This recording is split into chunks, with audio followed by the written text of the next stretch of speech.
Hello everyone, welcome to prep IAS. मेरा नाम है मयूरी भागवानी एंड आज हम डिस्कस करने वाले हैं everything about UPSC civil service exams. तो ये बिगिनर्स के लिए एक वीडियो है जिसमें हम आपके सारे doubts relating to UPSC civil service exam यहाँ पे क्लियर करेंगे। हम सब बहुत सारी चीज़ें सुनते हैं यूपीएससी के बारे में। कोई बोलता है कि it is one of the toughest exam of India, कोई बोलता है it is the most difficult exam, कोई बोलता है इट इज़ वेरी वर्सेटाइल, कोई बोलता है इसका सिलेबस बहुत सारा है। तो ये सारी चीज़ें जो भी हैं हम यहाँ पे रिजॉल्व करेंगे कि क्या एग्जैक्टली इसका पैटर्न होता है, क्या सिलेबस होता है, ये सब कुछ। तो आइए शुरू करते हैं। सबसे पहले क्या पैटर्न होता है, क्या फेजेस होते हैं। तो सबसे पहले 3 फेजेस में ये एग्जाम कराई जाती है, phase 1, phase 2 and phase 3। Phase 1 जिसको आप प्रीलिम्स भी कह सकते हैं, ठीक है, इसको आप प्रीलिम्स या फिर प्रिलिमिनरी एग्जाम कहते हैं इसको, ठीक है। ये जो एग्जाम होती है इसमें बेसिकली आपके 2 पेपर्स होते हैं। ये सिंगल डे एग्जाम होती है, 2 पेपर्स होते हैं, ठीक है। पेपर 1 जो होता है ये जनरल स्टडीज का होता है, दूसरा पेपर जो होता है वो सीसैट का होता है। Mainly aptitude, analytical abilities, comprehension, ये सारी चीज़ें आती है। क्या होता है मैं डिटेल में बताऊंगी। तो ये जो होता है ना ये MCQ फॉर्मेट में होता है, ठीक है, ऑब्जेक्टिव टाइप होता है। फेज 2 जो होता है हमारा, phase 2 is known as mains, ठीक है। मेंस यहाँ पे जो होता है ये डिस्क्रिप्टिव पेपर्स होते हैं इसमें, और 9 पेपर्स यहाँ होते हैं, ठीक है। लगभग 5 दिन चलने वाली ये पूरे पेपर्स होते हैं। कई बार एक दिन में 2 पेपर्स होते हैं। तो 9 पेपर्स की यहाँ पे ये एग्जाम होती है, डिस्क्रिप्टिव टाइप का पेपर होता है यहाँ पे। Phase 3 is known as interview. Okay, interview basically यहाँ पे आपका पर्सनालिटी टेस्ट होता है यहाँ पे, और ये सिंगल डे का होता है। तो इसमें आगे क्या होता है समझते हैं। सबसे पहले प्रीलिम्स का पैटर्न समझते हैं। प्रीलिम्स में जैसा कि मैंने आपको बताया 2 पेपर्स होते हैं, ठीक है। दोनों जो होते हैं ये 2-2 घंटे के पेपर्स होते हैं, और यहाँ पे ये जो दोनों 2-2 घंटे के पेपर्स होते हैं ये 200 मार्क्स के होते हैं ईच। दोनों MCQ फॉर्मेट में ऑब्जेक्टिव टाइप होते हैं। लेकिन यहाँ पे जो जनरल स्टडीज है इसको जनरल स्टडी पेपर 1 और पेपर 2 को जनरल स्टडी पेपर 2 या फिर सीसैट भी कहा जाता है। जो जनरल स्टडीज पेपर 1 है इसमें आपका हिस्ट्री, ज्योग्राफी, पॉलिटी, ये सारी चीज़ें आती हैं इसमें। जो पेपर 2 है दिस इज मोस्टली सीसैट, ठीक है। सीसैट में रीडिंग कॉम्प्रहेंशंस, जो भी मैथमेटिकल एबिलिटीज़ है, एनालिटिकल एबिलिटीज़, डाटा इंटरप्रिटेशन, ये सारी चीज़ें। मैं आपको इसका सिलेबस भी बताऊंगी। लेकिन इसमें क्या होता है, भले ही ये पेपर 2 नाम है यहाँ पे इसका, लेकिन ये क्वालिफाइंग नेचर का होता है। मतलब क्या है इसका, इसका मतलब ये है कि ये जो 200 मार्क्स हैं इसमें से आपको 33% मार्क्स लाने हैं, ठीक है। 33% मतलब कि 66 मार्क्स यहाँ पे आपको लाने हैं। 66 मार्क्स अगर आप यहाँ पे ले आते हैं पेपर 2 में नेगेटिव मार्किंग के बाद, तो ही आपका पेपर 1 यहाँ पे चेक होता है। और पेपर 1 जो होता है ये कट ऑफ के ऊपर बेस्ड होता है। यहाँ पे हर साल यूपीएससी एक कट ऑफ डिसाइड करती है। उस कट ऑफ से ज़्यादा अगर आपके मार्क्स हैं तो फिर आप मेंस के लिए क्वालिफाई करते हैं, यानी कि आपने प्रीलिम्स को पास कर लिया है अगर आपका पेपर 2 में 33% मार्क्स से ज़्यादा है और पेपर 1 में आपने कट ऑफ क्लियर किया है तो, ठीक है। तो यहाँ पे कट ऑफ जो है वो पेपर 1 का ही देखा जाएगा। पेपर 2 सिर्फ आपको क्वालिफाई करना है। यहाँ पे नेगेटिव मार्किंग का भी मैं बता दूं, 1/3 नेगेटिव मार्किंग होती है यहाँ पे, ठीक है। यानी कि अगर एक क्वेश्चन 2 मार्क्स का है तो इस 2 मार्क्स का जितना भी 1/3 होगा वो आपका कटेगा हर गलत क्वेश्चन पे, ठीक है। यानी कि आपके अगर 3 गलत क्वेश्चन हो जाते हैं तो आपका एक जो सही है उसके मार्क्स भी कट जाएंगे। ओके, और एक चीज़ बता दूं, यहाँ पे जो GS पेपर 1 है उसमें 100 क्वेश्चंस होते हैं, लेकिन पेपर 2 जो सीसैट का है उसमें 80 क्वेश्चंस होते हैं। आगे इसके सिलेबस की बात करते हैं। तो प्रीलिम्स का जो पेपर 1 है GS से रिलेटेड, जनरल स्टडीज से रिलेटेड, उसका क्या क्या सिलेबस होता है। तो जैसे कि मैंने आपको बताया ये 200 मार्क्स का पेपर होता है और इसमें करंट इवेंट्स आते हैं, करंट अफेयर से रिलेटेड, नेशनल और इंटरनेशनल इंपॉर्टेंस के। हिस्ट्री आती है इंडिया की जिसमें एंशियंट, मिडाइवल और मॉडर्न तीनों तरह की हिस्ट्री आती है।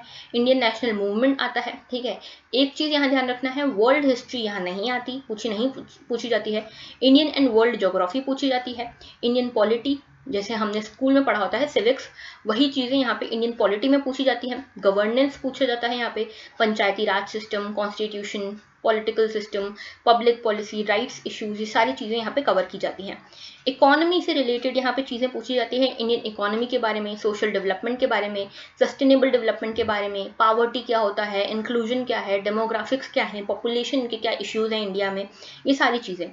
एनवायरमेंट एंड इकोलॉजी यहाँ पे पूछी जाती है, बायोडाइवर्सिटी, क्लाइमेट चेंज भी एक इंपॉर्टेंट टॉपिक है। ओके, और इसके अलावा जनरल साइंस। तो ये जो सारी चीज़ें हैं, ये जनरल साइंस, एनवायरमेंट, इकोलॉजी, ये सिर्फ 10th लेवल तक के पूछे जाते हैं, जो जनरल अवेयरनेस के होते हैं, कोई स्पेशलाइजेशन की ज़रूरत इसमें नहीं है। इसके बाद जो पेपर 2 होता है हमारा सिलेबस का, उसका सीसैट का, उसका सिलेबस देख लेते हैं। पेपर 2 जो 200 मार्क्स का होता है, इसमें 80 क्वेश्चंस पूछे जाते हैं, मैंने आपको बताया। इसमें रीडिंग कॉम्प्रहेंशंस पूछे जाते हैं। इसमें सिर्फ आपकी रीडिंग एबिलिटीज़ को नहीं जज किया जाता है, इसमें देखा जाता है कि आप कितना समझते हैं चीज़ों को, कितनी आपकी अंडरस्टैंडिंग है चीज़ों को लेकर। इसके अलावा आपकी इंटरपर्सनल स्किल्स को यहाँ पे देखा जाता है, कम्युनिकेशन स्किल्स को, logical reasoning, analytical ability, decision making, problem solving. उसके साथ साथ जनरल मेंटल एबिलिटी के क्वेश्चन यहाँ पे आपको दिखते हैं। बेसिक न्यूमरेसी, 10th लेवल तक के जो भी नंबर्स से रिलेटेड क्वेश्चन होते हैं, मैग्नीट्यूड से रिलेटेड, रिलेशंस से रिलेटेड, इंटरप्रिटेशन जो होता है डाटा का, जैसे चार्ट्स, ग्राफ्स, टेबल्स, इन सभी के क्वेश्चन 10th लेवल तक के। ओके, कोई बहुत ज़्यादा स्पेशलाइजेशन की ज़रूरत नहीं है, ज़रूरी नहीं आपने इंजीनियरिंग ही की हो, 10th लेवल तक के बेसिक मैथ्स आपको आना चाहिए यहाँ पे। ओके, बात करते हैं सेकंड स्टेज, यानी कि जो है मेंस की स्टेज। मेंस में मैंने आपको बताया 9 पेपर यहाँ पे होते हैं, ये सेकंड स्टेज है हमारी। 9 पेपर किस तरह से होते हैं, देखो सबसे पहले होते हैं paper A and paper B, ये दोनों लैंग्वेज पेपर हैं, ठीक है। ये सिर्फ क्वालिफाइंग नेचर के हैं, ठीक है, क्वालिफाइंग नेचर के हैं ये, और इसमें आपको सिर्फ 25% मार्क्स लाने हैं, ठीक है। तो 300 मार्क्स का ये पेपर रहते हैं दोनों, और 3 घंटे के। सभी पेपर जो होते हैं ना यहाँ पे मेंस के, वो 3 घंटे के होते हैं। तो 300 मार्क्स के दोनों पेपर्स होते हैं, और इसमें आपको सिर्फ 25% मार्क्स लाने हैं। और ये जो भी मार्क्स आपको इन दोनों पेपर्स में आएंगे, इसको टोटल जो आपका काउंट होगा उसमें नहीं काउंट किया जाएगा। मेरिट लिस्ट जो बनेगी उसमें इन दोनों पेपर्स के मार्क्स नहीं काउंट किए जाएंगे, ठीक है। इसके बाद बच्चे जो 7 पेपर्स, इनके मार्क्स यहाँ पे काउंट होते हैं मेरिट बनाने के लिए। अब ये जो 2 पेपर्स हैं, paper A and paper B, इसमें जो पेपर ए है वो आप कोई सी भी इंडियन लैंग्वेज ले सकते हैं। हमारा जो 8th शेड्यूल है कॉन्स्टिट्यूशन का, उसमें 22 लैंग्वेजेस, 22 लैंग्वेजेस स्पेसिफाई की गई हैं। उन 22 लैंग्वेजेस में से आप कोई सी भी एक लैंग्वेज को चूज करके यहाँ पे पेपर ए में वो लैंग्वेज का पेपर दे सकते हैं। पेपर ए एग्जेम्प्टेड है नॉर्थ ईस्ट के लोगों के लिए, ठीक है, नॉर्थ ईस्ट के कुछ स्टेट्स के लोगों के लिए पेपर ए वॉलंटरी है, वो देना चाहें तो दें, नहीं देना चाहें तो it is not compulsory for them. Paper B है इंग्लिश यहाँ पे कंपलसरी है। फिर पेपर 1 जो है, पेपर 1 हमारा है ऐसे का। ऐसे में आपको अपनी क्रिएटिविटी दिखानी होती है, यहाँ पे 2 ऐसेस लिखने को कहे जाते हैं, ठीक है। तो ये 2 ऐसे जो होते हैं, ये 3 घंटे के समय में आपको लिखने होते हैं, और इसमें आप जितनी ज़्यादा अपनी क्रिएटिविटी, जितना आपका इनोवेशन हो सकता है, आप वो यहाँ पे यूज़ कर सकते हैं। ओके, फिर पेपर 2, पेपर 3 एंड पेपर 4, ये तीनों जीएस के पेपर होते हैं, जनरल स्टडीज़ के। और जो पेपर 5 यानी कि जनरल स्टडीज पेपर 4 है, ये होता है हमारा एथिक्स का पेपर। ओके, उसके अलावा 2 पेपर आपके ऑप्शनल सब्जेक्ट के होते हैं। कई सारे ऑप्शनल यूपीएससी ने बताए हैं कि आप उन ऑप्शनल में से कोई सा भी एक ऑप्शनल चूज करके उससे रिलेटेड दोनों पेपर दे सकते हैं। ओके, और इस ऑप्शनल के लिए आपके पास ज़रूरी नहीं है कि आपकी सेम सब्जेक्ट में स्पेशलाइजेशन हो, ग्रेजुएशन भी आपका सेम सब्जेक्ट में हो, ऐसा कुछ भी ज़रूरी नहीं है, ठीक है। इसके बाद जो टोटल बनता है यहाँ पे सब टोटल मेंस का, वो होता है 1750 मार्क्स। यानी कि प्रीलिम्स क्वालिफाई करने के बाद जो लोग भी मेंस लिखते हैं, उनके इन 7 पेपर के मार्क्स यहाँ पे काउंट होते हैं, उसका होता है टोटल 1750। ये 1750 के बाद पर्सनैलिटी टेस्ट यानी कि जो इंटरव्यू होता है, थर्ड फेज, वो होता है 275 मार्क्स का, और इस 275 मार्क्स को ऐड करने के बाद आपका ग्रैंड टोटल बन जाता है 2025 मार्क्स।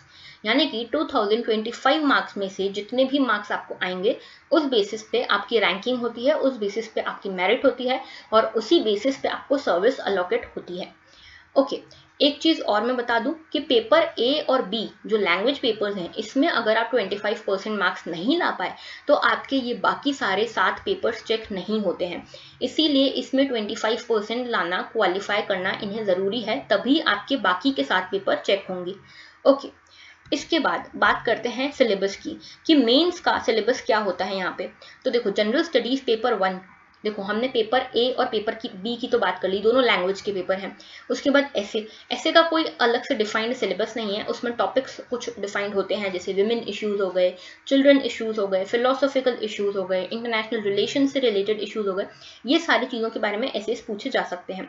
जनरल स्टडीज पेपर 1 जो है, इसमें इंडियन हेरिटेज एंड कल्चर पूछा जाता है। इसमें अलग अलग art forms, cultures, building techniques, ये सारी चीज़ें यहाँ पे पूछी जाती है। ओके, आर्किटेक्चर पूछा जाता है, एंशियंट, मिडाइवल, मॉडर्न, तीनों कालों का, ठीक है। उसके बाद हिस्ट्री जो होती है, यहाँ पे हिस्ट्री में मेनली यहाँ पे मॉडर्न हिस्ट्री पूछी जाती है और वर्ल्ड हिस्ट्री पूछी जाती है। इसमें एंशियंट और जो मिडाइवल हिस्ट्री है मेंस में, वो नहीं पूछी जाती है। फिर वर्ल्ड की बात करें तो ज्योग्राफी वर्ल्ड की और इंडिया की, दोनों की ज्योग्राफी यहाँ पे पूछी जाती है। और सोसाइटी में issues like women, okay, urbanisation क्या है, रूरल एरियाज में क्या दिक्कत है, पावर्टी क्या है, और रीजनल इम्बैलेंसेस क्या है, कम्युनलिज्म क्या है, सोशलिज्म क्या है, ये सारी चीज़ें यहाँ पे पूछी जाती हैं। जनरल स्टडीज पेपर 2 की बात करूं तो this is more related to civics part, ठीक है। जो स्कूल में हम सिविक्स पढ़ते हैं ना, वैसा है यहाँ पे। तो कॉन्स्टिट्यूशन में फंडामेंटल राइट्स क्या हैं, फंडामेंटल ड्यूटीज क्या हैं, अमेंडमेंट्स कैसे हुए कॉन्स्टिट्यूशन में, ये सारी चीज़ें आती हैं। गवर्नेंस से रिलेटेड चीज़ें भी यहाँ पे पूछी जाती है कि गवर्नेंस किस तरह से होती है, सेल्फ हेल्प ग्रुप्स क्या हैं, NGOs क्या हैं। पॉलिटी की बात करें तो यहाँ पे पार्लियामेंट क्या है, ठीक है, पार्लियामेंट में स्पीकर का क्या रोल होता है, प्रेसिडेंट का क्या रोल होता है, ये सारी चीज़ें। सोशल जस्टिस की बात करूं तो सोशल जस्टिस में अलग अलग गवर्नमेंट स्कीम्स के बारे में पूछा जा सकता है। जो हमारे सोसाइटी के वल्नरेबल सेक्शंस हैं, जैसे कि जो पुअर पीपल हो गए, जो ट्राइबल पीपल हो गए, उनसे रिलेटेड स्कीम्स के बारे में पूछा जा सकता है। और इंटरनेशनल रिलेशंस, इंडिया की क्या फॉरेन पॉलिसी है, क्या इंटरनेशनल रिलेशन हैं बाकी नेबरिंग कंट्रीज के साथ, कैसे बायलैटरल रिलेशन है, कौन कौन सी इंटरनेशनल ऑर्गेनाइजेशन हैं, कौन कौन सी इंटरनेशनल ऑर्गेनाइजेशन में इंडिया का कौन कौन सा स्टेक है, ये सारी चीज़ें पेपर 2 में कवर की जाती है। देन हमारे पास आता है paper 3। Paper 3 is mainly related to economy and science, ठीक है। तो इंडियन इकोनॉमी कैसी चल रही है, क्या ट्रेंड्स चल रहे हैं, इकोनॉमिक सर्वे ऑफ इंडिया के बारे में आपने सुना होगा, बजट जो डॉक्यूमेंट आता है वो सब इस इकोनॉमी का पार्ट है। साइंस एंड टेक्नोलॉजी में जो भी लेटेस्ट डेवलपमेंट हो रहे हैं, जो भी करंट अफेयर है साइंस एंड टेक्नोलॉजी से रिलेटेड, ये सब आता है इसमें। Environment and biodiversity, climate change का इशू हो गया, सस्टेनेबल डेवलपमेंट का इशू हो गया, डेवलपमेंट वर्सेस एनवायरमेंट की डिबेट, ये सब कुछ एनवायरमेंट एंड बायोडाइवर्सिटी में कवर होता है। डिजास्टर मैनेजमेंट का इश्यूज यहाँ पे आते हैं, और सिक्योरिटी, फिर ये इंटरनल सिक्योरिटी और एक्सटर्नल सिक्योरिटी, यहाँ पे सब चीज़ इंक्लूडेड है। पेपर 4 जो है मेनली एथिक्स से रिलेटेड पेपर है ये। एथिक्स में देखो, एथिक्स में क्या है कि क्या क्या वैल्यूज हैं आपकी। ये जो पेपर है ना, ये आपको स्कोप देता है क्रिएटिविटी का, ठीक है। इसमें आपको सब कुछ बुकिश लैंग्वेज नहीं लिखनी होती, इसमें आपको अपने एग्जाम्पल्स लिखने होते हैं। तो ओवरऑल यूपीएससी आपको सारे ही पैमानों पे जज करता है, आपकी क्रिएटिविटी कितनी है, आपका नॉलेज कितना है, आप कितना कंटेंट जानते हैं, आप में डिसीजंस लेने की क्षमता है या नहीं है, आप एक पॉजिटिव अप्रोच के साथ लिखते हैं कि नहीं है, आपका ऑप्टिमिज्म है या नहीं है, ये सारी चीज़ें इसमें देखी जाती है। साथ ही आपकी वैल्यूज़ को भी यहाँ पे डिटरमाइन किया जाता है, मेजर किया जाता है। तो इंटीग्रिटी क्या है, एप्टीट्यूड क्या है, एटीट्यूड क्या है, इमोशनल इंटेलिजेंस क्या है, ठीक है। उसके बाद अलग अलग मॉरल थिंकर्स, अलग अलग फिलोसोफर्स का क्या कॉन्ट्रीब्यूशन है इंडिया के एथिक्स में, वर्ल्ड के एथिक्स में, क्या पब्लिक सर्विसेज होनी चाहिए, सिविल सर्विसेज क्या होनी चाहिए, सिविल सर्वेंट्स को कैसी वैल्यूज़ को अपहोल्ड करना चाहिए, किस तरह से पब्लिक एडमिनिस्ट्रेशन में एथिक्स का यूज़ होना चाहिए, ये सारी चीज़ें पेपर 4 में पूछी जाती हैं। यहाँ पे एक अलग से केस स्टडीज़ का भी एक टॉपिक होता है, जिसमें आपको कुछ केस स्टडीज़ दी जाती है और उसके बेसिस पे आपको कुछ क्वेश्चंस को आंसर करना होता है। ऑलराइट, इसके बाद मैं आपसे बात करी थी 2 ऑप्शनल पेपर की। तो इस ऑप्शनल पेपर में आपके पास कई सारे ऑप्शंस होते हैं। एग्रीकल्चर आप ले सकते हैं, animal husbandry, veterinary science, anthropology, botany, chemistry, civil engineering, commerce and accountancy, economics, electrical engineering. इसके बाद ज्योग्राफी है हमारे पास, फिर जियोलॉजी है, history, law, management, mathematics, mechanical engineering, medical science, philosophy, physics, political science and international relations, psychology, public administration, sociology, statistics, zoology, और इन सभी languages में से आप किसी एक का लिटरेचर को भी चूज कर सकते हैं। तो इस तरह से बहुत सारे ऑप्शनल के आपके पास यहाँ पे ऑप्शन रहते हैं। इसमें बिल्कुल भी ज़रूरी नहीं है कि आपने इस सब्जेक्ट से ग्रेजुएशन किया हो या फिर आपने इसमें स्पेशलाइजेशन किया हो, ऐसा कुछ भी ज़रूरी नहीं है। बहुत सारे इंजीनियरिंग ग्रेजुएट्स होते हैं जो यहाँ पे आर्ट्स के सब्जेक्ट्स को चूज करते हैं फॉर देयर ऑप्शनल। तो it depends completely upon your interest and your interest basically, कि आपको कौन सा यहाँ पे सब्जेक्ट चूज करना है। तो ये मैंने आपको बताया कि किस तरह से प्रीलिम्स यहाँ पे होता है, किस तरह से हमको मेंस देना होता है। मेंस मोस्टली डिस्क्रिप्टिव होता है। उसके बाद आता है लास्ट में इंटरव्यू, और इंटरव्यू के बाद फाइनली जो भी लिस्ट आती है उसके बेसिस पे आपका सर्विस एलोकेशन होता है। तो ये मैंने आपको सारा पूरा यूपीएससी से रिलेटेड सारी चीज़ें बता दी। फिर भी अगर आपको कोई डाउट हो इससे रिलेटेड तो आप कॉमेंट सेक्शन में बता सकते हैं। हमारे सारे ही कोर्सेज इन सारे सिलेबस के टॉपिक्स को ध्यान में रख के बनाए गए हैं। अगर आप चाहें तो आप इन टॉपिक्स को इन वीडियोस से भी कवर कर सकते हैं। तो thank you for watching and have a very good day.